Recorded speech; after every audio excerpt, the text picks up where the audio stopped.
Olá, boa tarde. Situação em Luanda. A situação da mobilidade nas primeiras horas do dia cada vez mais complicada. Novo aeroporto, o ministro do Interior constata grau de prontidão e acomodação de efetivos. Na Alemanha, mais de 20 mil pessoas foram evacuadas da cidade de Colónia após terem sido encontradas bombas da Segunda Guerra Mundial. O Hoje Notícias desta quarta-feira já está no ar.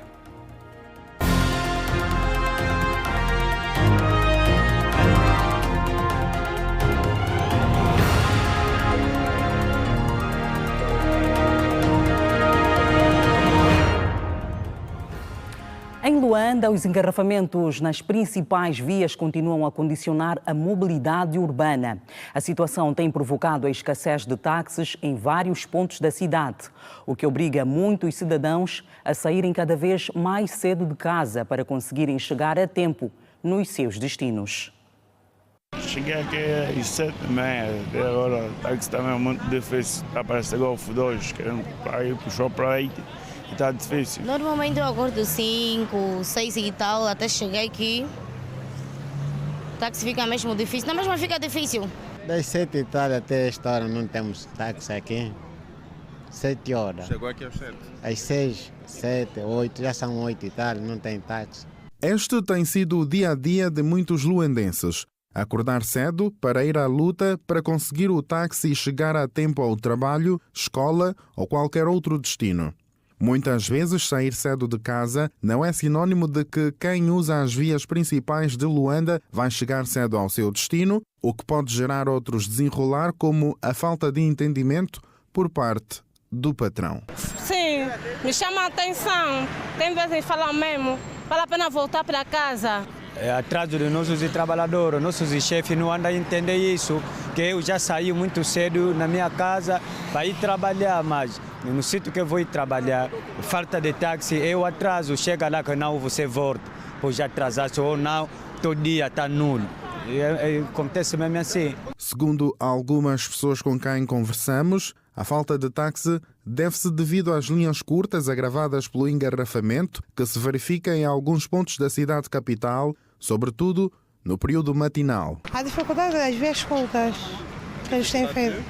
Eles têm feito vias curtas e isso dificulta a vida da população. Falta de transporte. Falta de transporte, transportes públicos, transportes privados. Estamos com essa dificuldade aqui. Mais transportes públicos, porque o privado também tem muitas manias. E sinceramente muito difícil, porque eu sou um estudante e nesse momento já estou bem atrasado. Agora olhem para esta imagem.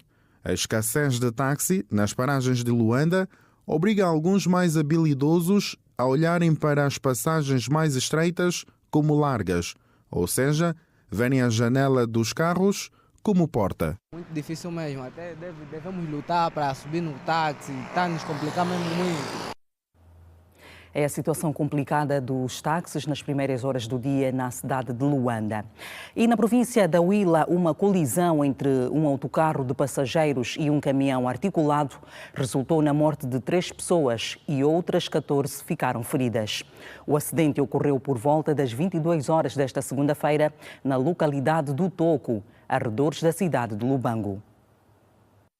3 pessoas morreram e 14 outras ficaram feridas em consequência de um acidente de viação ocorrido na noite desta segunda-feira na Estrada Nacional 280, nas imediações da localidade do Toco, arredores da cidade de Lubango.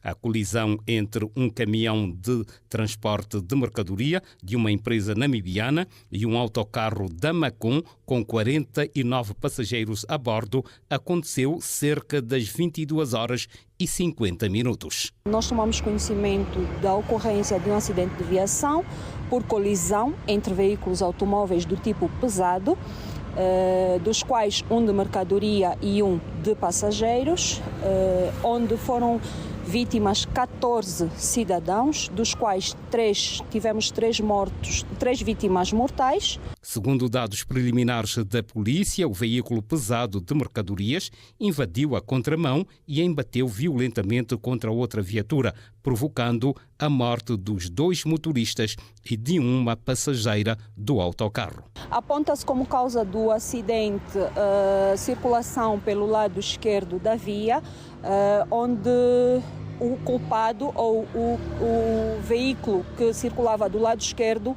é o veículo conduzido por um cidadão namibiano. Os feridos foram socorridos para o Hospital Central do Lubango, onde 6 já receberam alta e 8 continuam internados, sendo 4 em estado grave. Deu entrada a 14 feridos deste acidente, dos quais 8 nesse momento permanecem aqui no banco de urgência. 6 já tiveram altas.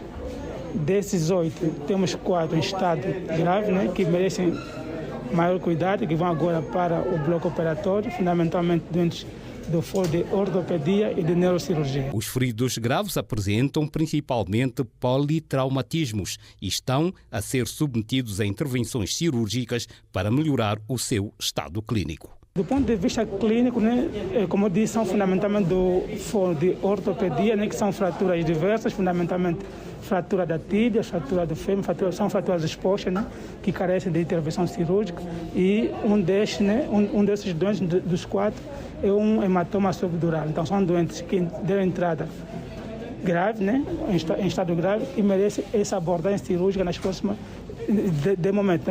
Ou seja, já começamos a fazer essas cirurgias e vamos ocupando as salas gradualmente. O doente politraumatizado corre sempre o risco de vida, Então, são sempre doentes críticos, que devem merecer uma avaliação nas primeiras horas, uma avaliação primária, uma avaliação secundária, mas até o momento podemos dizer que os doentes estão estáveis.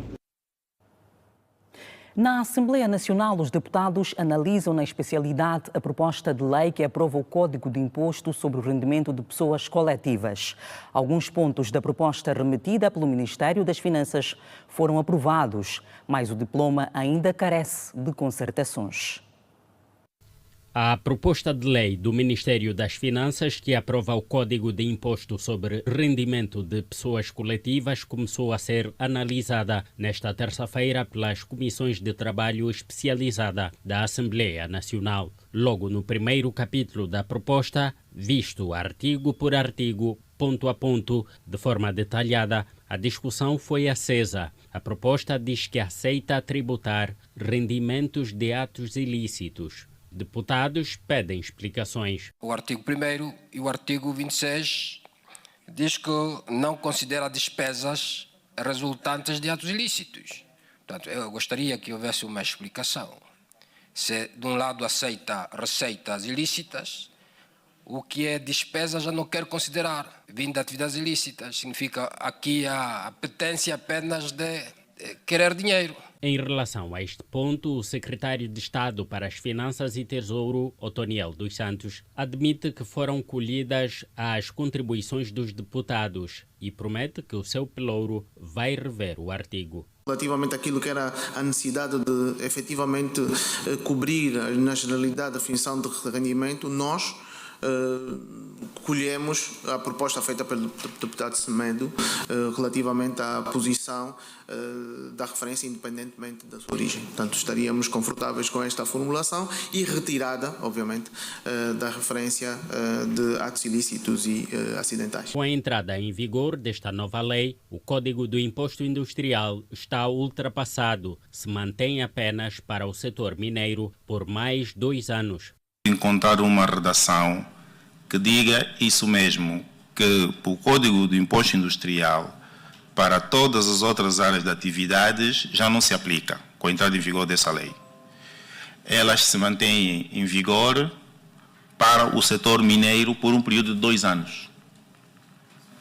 Penso que esse é o espírito, agora temos que melhorar o texto. Os deputados defendem mais clareza e simplicidade na lei para facilitar a interpretação. Se nós formos por este caminho, vai ficar claro o que é que continua em vigor e o que é revogado. Mas tem que se entrar mesmo no detalhe para o operador do direito compreender o que é que a nível de imposto industrial é revogado e o que é que continua em vigor. Estamos a propor que seja assim. Nós podemos ir buscar, podemos fazer um regime transitório para essas questões que o Executivo trouxe. que tem a ver com o Código Mineiro. E vem um capítulo que é um regime transitório só para essas questões. E diz que essa norma transitória vai vigorar para 2 anos. E revoga-se tudo. O secretário de Estado para as Finanças e Tesouro, Otoniel dos Santos, subiu novamente ao púlpito e admite fazer correções adequadas para que o governo implemente a norma. Então, neste caso,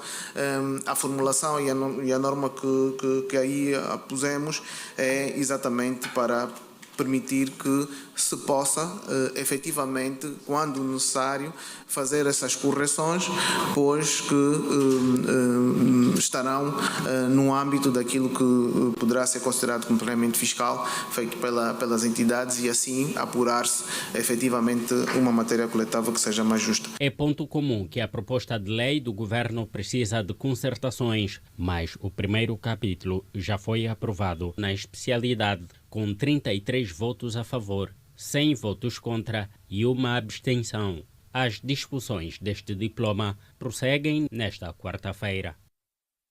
Operadores do setor ferroviário estão reunidos aqui em Luanda para o 3º ciclo internacional de conferências. Uma formação técnica e especializada para os profissionais que atuam no sistema. O certame visa encontrar soluções para os desafios que a ferrovia apresenta e garantir à sociedade uma mobilidade segura e confortável. Todas as informações agora em direto com Horácio Bapolo. Horácio, boa tarde. Conseguimos, enfim, fazer ataques.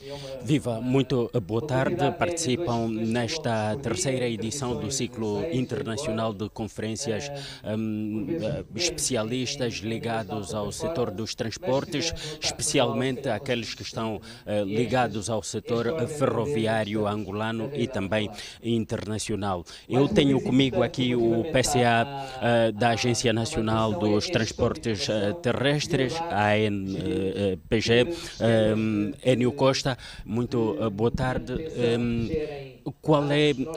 Quais são os desafios que o setor ferroviário apresenta atualmente?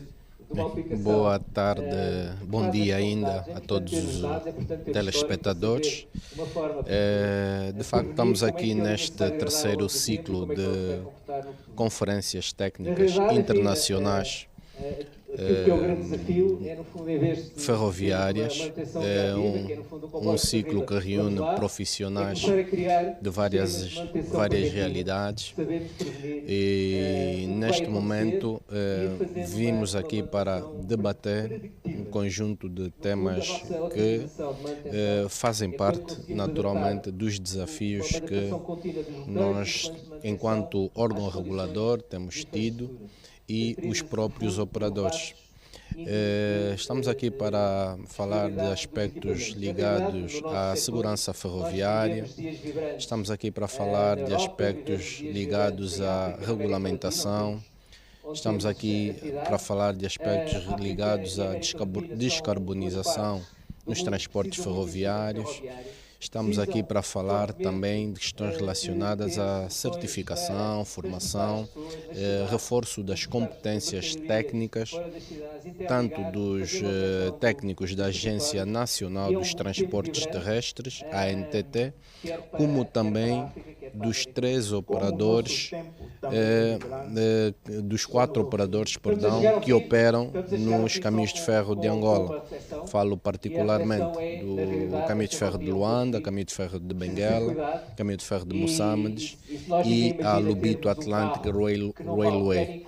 Portanto, nosso principal objetivo é, todos juntos, encontrarmos soluções, sobretudo técnicas, que melhorem a eficiência, a eficácia, as operações e, sobretudo, a segurança na circulação, nas operações de transportes ferroviários.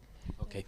Muito obrigado. Eram palavras de Enio Costa, presidente do Conselho de Administração da Agência Nacional de Transportes Terrestres, aqui a avançar alguns desafios do setor ferroviário e também algumas soluções para tornar este setor cada vez mais robusto. São esses os dados que podemos avançar a partir daqui, sendo que outros detalhes nós certamente traremos nos próximos serviços de informação da Rede Girassol. Boa tarde. Boa tarde e obrigada, Horácio Bapolo.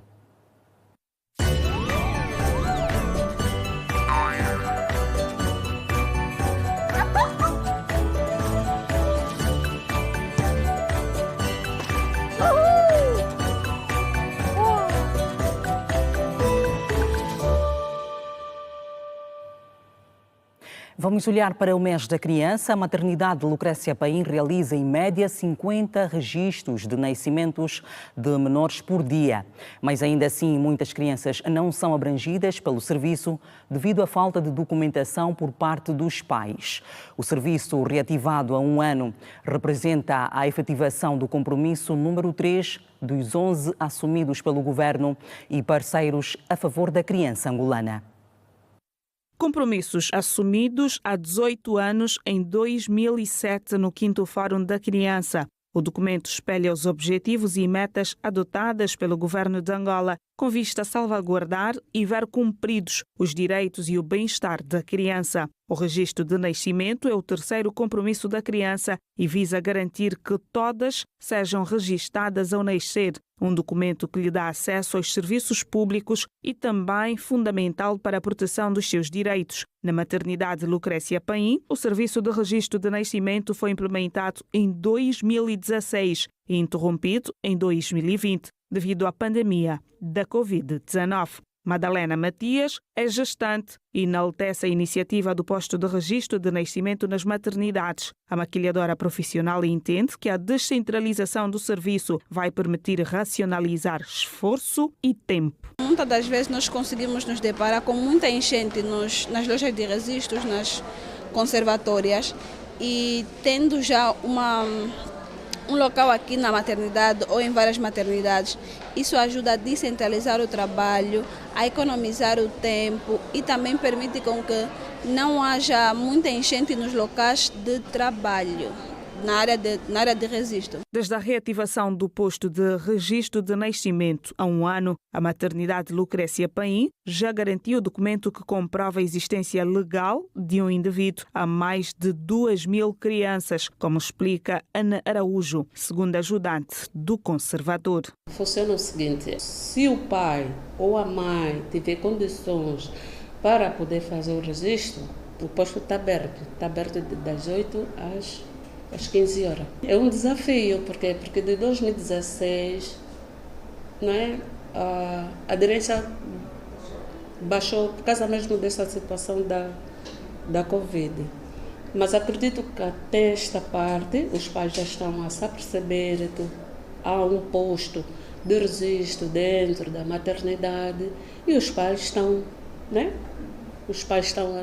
a ter esse conhecimento e acredito que os números, eu acho que falam por si, porque eu faço por 50, às vezes não fazia 50, às vezes fazia só 10, agora para fazer 50. Ana Araújo sublinha que por falta de documentação dos pais, muitos são os menores que veem esse direito negligenciado. Os documentos dos pais, porque às vezes há pais que não têm documentação para poder fazer o registro da criança. E esse é que é o desafio. Nesses casos, quando os pais não têm registro, eu aconselho os pais primeiro regularizarem a situação deles e para posterior fazer o registro da criança. Temos essa particularidade que depois de um mês a mãe tem a consulta e aproveita-se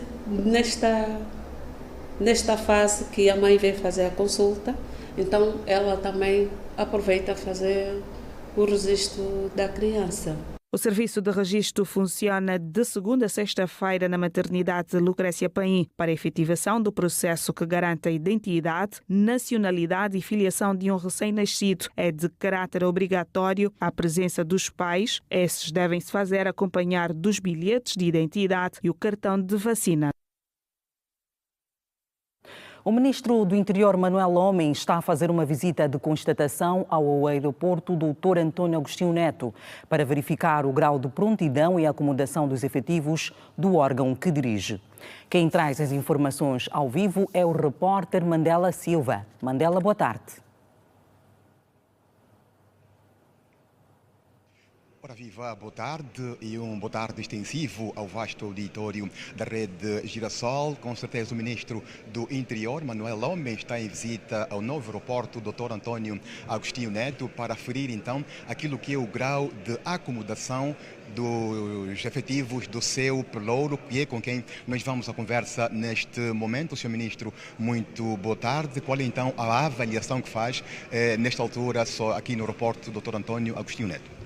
Muito boa tarde a todos. Nós hoje planificamos realizar uma visita para constatar o funcionamento dos órgãos que compõem o nosso Ministério. Como sabem, desde a inauguração deste aeroporto, que o Ministério dos Transportes tem vindo a fazer a ativação gradual dos serviços que compõem este aeroporto. E, naturalmente, o nosso setor, o Ministério do Interior, tem um conjunto de órgãos que devem assegurar o normal funcionamento também do aeroporto relativamente à fiscalização e o controlo nas fronteiras nacionais, no caso o Serviço de Imigração Estrangeira.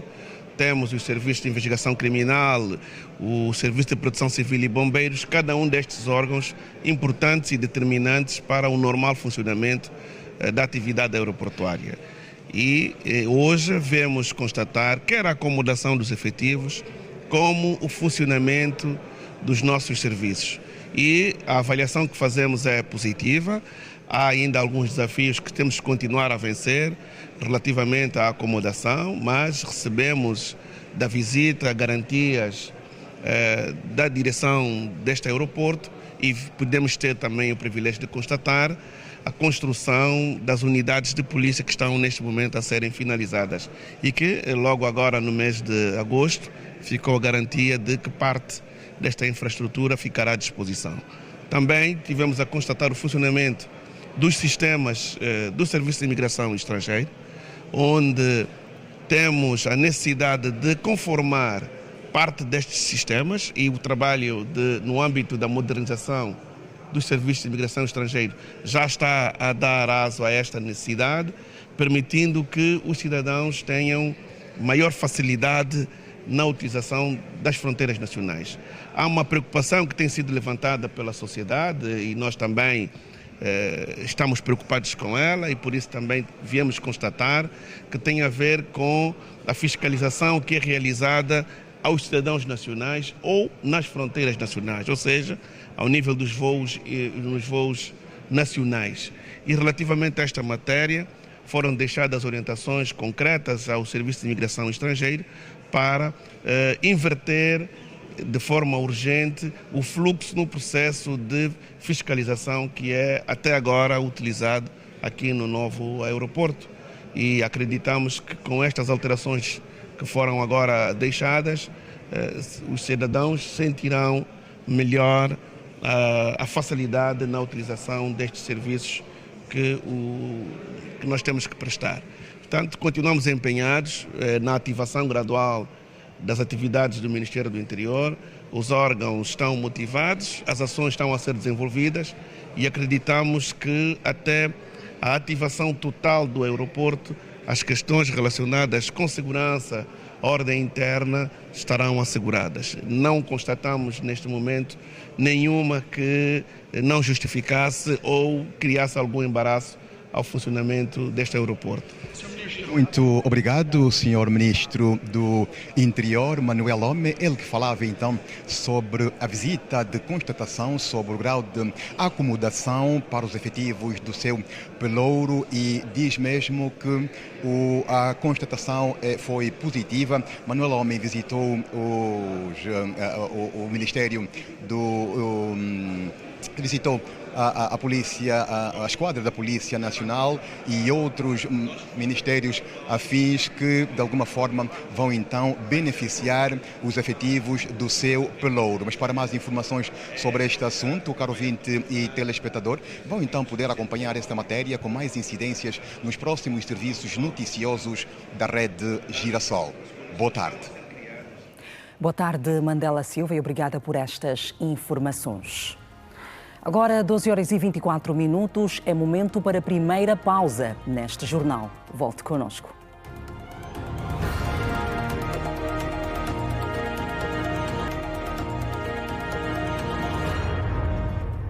12h26, estamos de volta. Teve lugar nesta terça-feira a sessão temática que abordou o Programa de Cooperação Internacional e das Comunidades de 10 países. E só com o Brasil foram assinados um total de 80.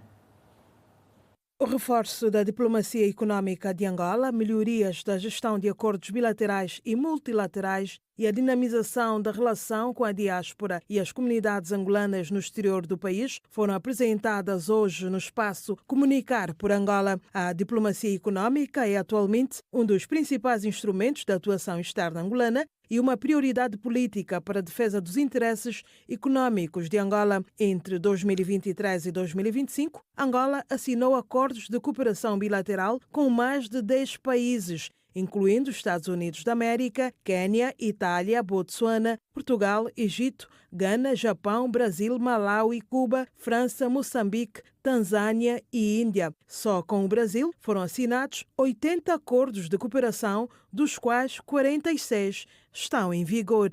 O Brasil, digamos que no quadro da cooperação bilateral, é o país com o qual nós temos 80 acordos assinados, sendo 46 destes 80 que estão em vigor. Lamentavelmente, temos também muitos acordos com países africanos, mas não conhecemos um desenvolvimento ainda satisfatório, mas tem sido este o nosso empenho. Agora estamos a sentir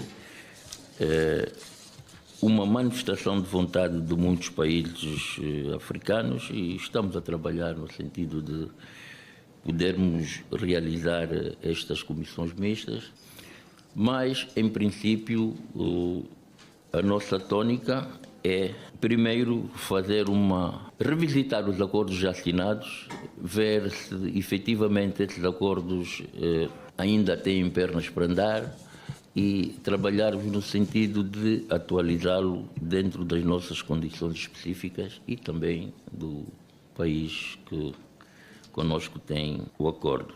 Estima-se que cerca de 600 mil angolanos vivem fora do país e mais da metade deste número escolheu a Europa para viver. E para acudir os angolanos na diáspora, o Ministério das Relações Exteriores tem 64 missões diplomáticas e 29 consulados espalhados pelo mundo. Nós chamamos os consulados a extensão da administração do Estado no exterior.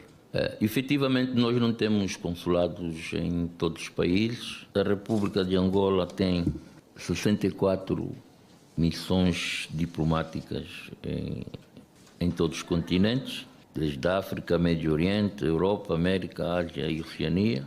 E temos 29, os consulados existem onde temos uma maior concentração de angolanos.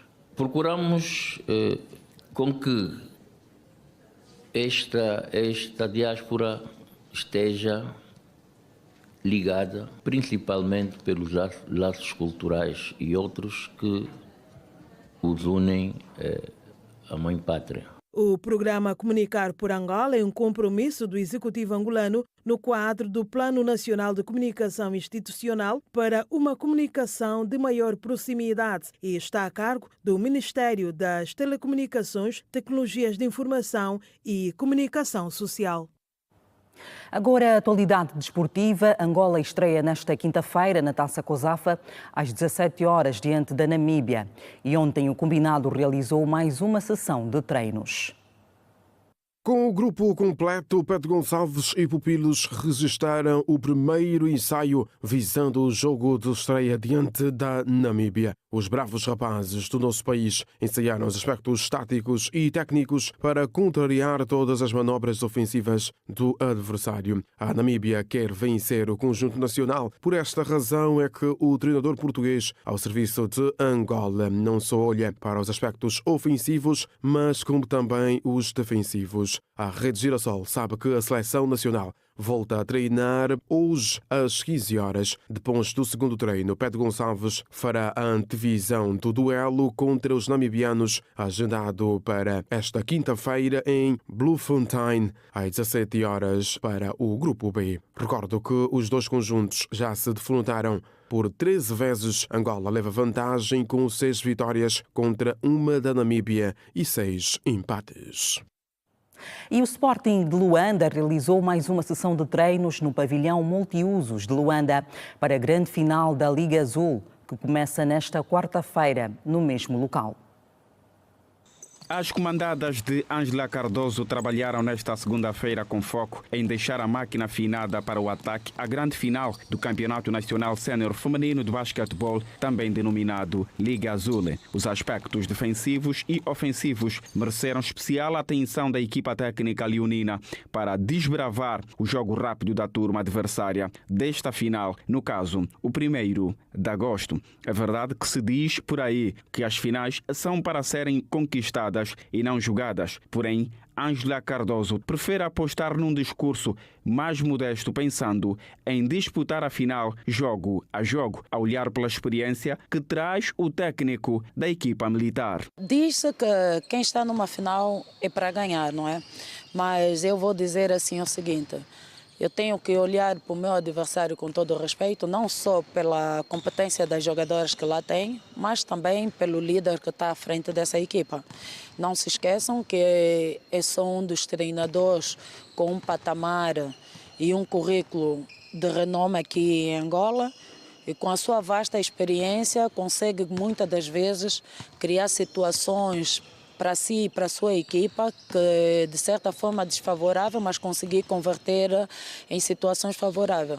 Então, tem todo o mérito, o 1º de agosto. A treinadora do Sporting de Luanda, Ângela Cardoso, sublinhou ainda que estão na final fruto do investimento da direção da equipa que comanda e entrarão no parquet para dignificar tal investimento, lutando pelo título. Conseguimos chegar até a final fruto desse investimento todo que houve por parte da direção e também pelas atletas que focaram e tiveram determinada até hoje, e estamos de parabéns só por essa conquista, mas nós não queremos ficar por aqui. Se nós chegamos até aqui, então alguma coisa nós temos a dizer nessa competição. A capitã das Leoninas de Luanda, Cristiana Correia, garantiu que estão na final para competir e deixar bem vivo o perfume do basquetebol verde e branco nesta prova nacional. Viemos competir porque o basquete nacional estava muito monótono, que as finais era só 1º de agosto Inter, e nós viemos para mudar isso. O trabalho está a correr bem, a equipa está motivada, está coesa, o balneário está tranquilo e estamos a trabalhar. Recordo que a final desta edição do Campeonato Nacional Sénior Feminino de Basquetebol arranca nesta quarta-feira no pavilhão multiusos de Luanda, entre o Sporting de Luanda e o 1º de agosto. O Presidente da República, João Lourenço, recebe em audiência o enviado especial da República Centro-Africana. A acompanhar esta audiência está o Alberto Capitão. Capitão, boa tarde. O que é que nos podes avançar por esta altura? Ora, muito boa tarde, Manuela Costa, boa tarde a quem nos acompanha. De facto, esta audiência que o Presidente da República, João Lourenço, concedeu há instantes ao Ministro das Finanças e enviado especial do Presidente Faustin Archange Touadéra, da República Centro-Africana, serviu para que o chefe de Estado angolano, que é também por esta altura Presidente em exercício da União Africana, fosse informado sobre a situação política e de segurança naquele país, que também andou a enfrentar vários conflitos. De acordo com o ministro Hervé Ndoba, a situação política e de segurança no seu país por esta altura é estável, tanto que já pensam no desenvolvimento, daí que foi elaborado um plano de desenvolvimento 2025-2028 que prioriza o desenvolvimento econômico e comercial e também o reforço da cooperação bilateral com Angola. Este é de resto um dos motivos também que o trouxe a Luanda. Outra questão abordada neste encontro entre o estadista angolano e o ministro da República Centro-Africana foi o Fórum de Negócios que Angola vai acolher, Fórum de Negócios Angola, África, Estados Unidos, ou Estados Unidos, África, que o nosso país vai acolher neste ano, e a República Centro-Africana confirmou a sua participação neste evento, fazendo de tudo para que seja um sucesso. Vamos então ouvir o resumo do que nos foi dito pelo Ministro das Finanças e enviado especial da República Centro-Africana, Hervé Ndoba. Agradeço, fui recebido hoje por Sua Excelência o Presidente da República, Sua Excelência João Manuel Gonçalves Lourenço, Presidente da República de Angola. Eu agradeço pelo tempo dispensado, tendo em conta a sua agenda muito carregada. Sabem que a República de Angola e a República Centro-Africana desenvolvem uma relação secular, uma relação de amizade, de fraternidade, uma relação que data de há muito tempo, razão pela qual, de tempo em tempo, nós temos que reaquecer essas relações. É a razão pela qual, da minha visita, porque fui portador de uma mensagem de Sua Excelência o Presidente Arcanjo Touadéra para o seu irmão, o Presidente João Lourenço, no âmbito de reforço dessas relações de cooperação e também de poder, de facto, colocar a atualidade em dia, a atualidade da RCA em dia para o Presidente da República, como podem muito bem se lembrar, que jogou um papel importantíssimo no processo de estabilidade da República Centro-Africana. Ainda se recordam do roteiro de Luanda, que é um roteiro que estamos a trabalhar com ele, levou-nos ao caminho da paz e da estabilidade. E hoje viemos também dizer à Sua Excelência o Presidente da República de Angola os passos a seguir a este roteiro e de como serão de facto implementados. E nós aproveitamos a oportunidade, porque o Presidente da República de Angola agora tem duas funções, como sabem, Presidente da República de Angola, mas também é o nosso Presidente da União Africana. E nessas vestes de Presidente da União Africana, nós, os países membros, temos essa necessidade de reportar ao Presidente da União Africana o estado do avanço das nossas situações internas. E também aproveitando, na qualidade de Presidente da União Africana, sabemos que Angola irá receber aqui internamente um evento muito importantíssimo, que é a Cimeira de Negócios Estados Unidos-África. Nós viemos, a mando de Sua Excelência o Presidente Arcanjo Touadéra, dizer ao Presidente da República de Angola que a República Centro-Africana estará presente. Nós vamos contribuir na atividade para engrandecer o nosso continente, visto que é uma atividade que poderá dar uma oportunidade aos países africanos de mostrar o que têm, não somente no intercâmbio entre nós, internamente, entre as nações, mas com os países africanos e, sobretudo, com os empresários americanos e de outros continentes que estarão aqui presentes. É uma oportunidade, nós vamos aproveitar, viemos assegurar ao Presidente da República que a República Centro-Africana quer dar uma nota muito importante na sua participação neste evento. Pour pouvoir rencontrer le secteur privé, non seulement africain, mais également américain. Aqui a tradução das palavras do Ministro das Finanças e enviado especial da República Centro-Africana, Hervé Ndoba, que está em Luanda para este encontro com o Presidente da República. Fez também a entrega de uma mensagem do homólogo Faustin Archange Touadéra e informou ao Presidente João Lourenço que a República Centro-Africana se prepara para, no final deste ano, realizar duas eleições, uma local e outra, no caso, que serão as eleições gerais. É o resumo do que podemos avançar por esta altura.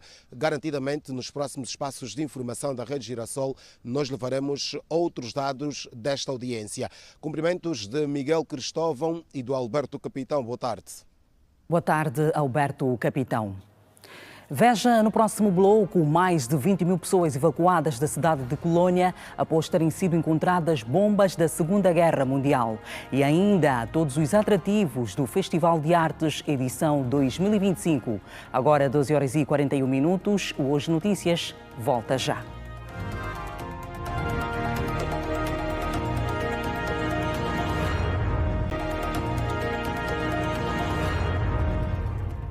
Doze horas e 44 minutos, estamos de volta agora com as atenções na província de Colibengo, onde decorre o ato de comemoração dos 33 anos de existência da Polícia de Intervenção Rápida, com demonstração de táticas de segurança pública. Brígida Icala, boa tarde e bem-vinda. Que notas marcam esta celebração da PIR? Boa tarde, na verdade nos encontramos aqui na zona do Quicus, onde decorre o aniversário da Polícia de Intervenção Rápida. Neste momento nós vamos agora conversa com o subcomissário da Polícia de Intervenção Rápida, o senhor David José. Subcomissário, muito boa tarde, está em direto para a Rede Girassol, um olhar atento aos 33 anos da PIR. Boa tarde, obrigado pela palavra. Portanto, o 33º aniversário da PIR é uma data que assinala, portanto, as comemorações desta importante data para todos os operacionais da Polícia de Intervenção Rápida e, como tal, marca então o nosso crescimento e, acima de tudo, a assunção de mais responsabilidades e, com ela, a nossa maturidade. Maturidade, quando falamos em maturidade, estamos a falar de maturidade profissional, maturidade no trabalho, entretanto, para sempre servir como devem ser os interesses da nossa pátria. Muito obrigada. Foram então os pronunciamentos do subcomissário da Polícia de Intervenção Rápida, David José, que realçou aqui então o papel fundamental da polícia quanto à prontidão e também à segurança nacional. É uma atividade que está a ser presidida pelo comandante-geral da Polícia Nacional, Francisco Ribas. Esta é uma matéria também que nós vamos poder levar todo o desenvolvimento logo mais no Girassol Jornal. As imagens são de Alexandre e Brígida Icala, a partir do Quicus. Boa tarde. Boa tarde, Brígida Icala, e obrigada por estas informações. E avançamos. A movimentação de supostos terroristas está a forçar agricultores a abandonarem campos de cultivo no norte de Moçambique. Veja mais no Compacto Internacional. Agricultores de Novo Cabo Delgado, a cerca de 50 quilómetros da vila de Macomia, no norte de Moçambique, abandonaram os campos agrícolas após detectarem a movimentação de supostos terroristas, informaram fontes oficiais. Os movimentos estranhos começaram a verificar-se na zona da província de Cabo Delgado neste domingo, junto às margens do rio Massalo, onde parte dos camponeses cultivam tabaco e hortícolas. Mais de 20 mil pessoas foram obrigadas a sair da cidade de Colónia, na Alemanha, depois de terem sido encontradas bombas da Segunda Guerra Mundial, segundo a imprensa local. Está em curso a maior evacuação desde a Segunda Guerra Mundial. Uma grande parte do centro da cidade de Colónia, incluindo hospitais, lares de idosos e um hotel, foi isolada, enquanto os peritos tentam desativar os explosivos. A ação começou pelas 8 horas desta quarta-feira. A polícia está a tentar garantir que todas as pessoas presentes no possível raio de explosão sejam colocadas em segurança. Várias escolas, jardins de infância, museus e até a rede de elétricos local estiveram encerrados durante horas. O exército israelita confirmou hoje que a Fundação Humanitária de Gaza, o grupo apoiado por Israel e pelos Estados Unidos, que distribuiu alimentos no enclave, não vai abrir hoje os seus centros de distribuição. O porta-voz do exército disse numa mensagem difundida através das redes sociais que hoje vai ser proibido circular nas estradas que conduzem aos locais onde estavam instalados os centros de distribuição. Na mesma mensagem, o porta-voz alerta que é estritamente proibido entrar nas áreas que estiveram autorizadas nos últimos dias e que não são consideradas zonas de combate. Mais de 1000 estudantes participam no Festival Arena das Artes, edição 2025. O evento é promovido pelo Ministério da Cultura e decorre no âmbito da celebração dos 50 anos da independência nacional e apresenta uma janela de oportunidades para a promoção e divulgação dos talentos dos estudantes daquela instituição de ensino. Logo à porta de entrada encontramos exposição de desenhos criativos e obras de artesanato feitos pelos estudantes do curso de pintura da única escola de artes no país, nas suas variadas especializações. Um jovem que faz qualquer sacrifício pelo amor à sua arte, apesar de pouca aceitação no mercado, conta que encontrou no SEARTE as condições e a paz que sempre procurou para chegar mais longe. Eu antes não fazia escultura, mas aprendi a fazer escultura cá no SEARTE. Conforme conseguem ver aqui algumas obras de escultura. Um trabalho de desenho realista, tamanho A3, cobro 15 mil kwanzas sem moldura. Com moldura, eu cobro a 20 a 25 mil kwanzas. Se eu utilizar um material de baixa qualidade, eu vou cobrar menos. Se for de maior qualidade, eu cobro mais. Estes fazem parte dos 1.115 estudantes do SEARTE que afirmaram que já é possível empreender com o aprendizado. Hoje eu canto música lírica, hoje eu aprendi a tocar um pouco de violino, toco saxofone. As dificuldades que eu tive cá era a locomoção, porque eu fiz as principais, poder ajudar mais alguns alunos. Eu gostava muito de desenhar, mas eu queria fazer moda. Aqui não possui moda ainda, então fiquei inclinada para as artes visuais e plásticas e aprendi muito mais aqui do que em casa. O festival, com o objetivo de incentivar a criação e a investigação ao nível das artes e da cultura, enquadra-se no âmbito dos 50 anos da independência nacional. É um momento onde nós aproveitamos para mostrar, é uma montra, serve como montra daquilo que nós produzimos, das várias componentes artísticas, ou melhor, das 5 áreas de formação: a área das artes visuais e plásticas, a área do cinema, a área da dança, a área da música e a área do teatro. Aproveitam este momento, professores e alunos, para mostrarmos o quão somos produtivos, o quão somos criativos para a sociedade. O diretor da instituição fala das dificuldades para expandir os trabalhos dos alunos e professores para fora dos limites geográficos da escola. Nós temos 1.115 alunos. Estamos a criar as condições para que a sua inserção no mercado ganhe força e consigam, por via das artes, viver.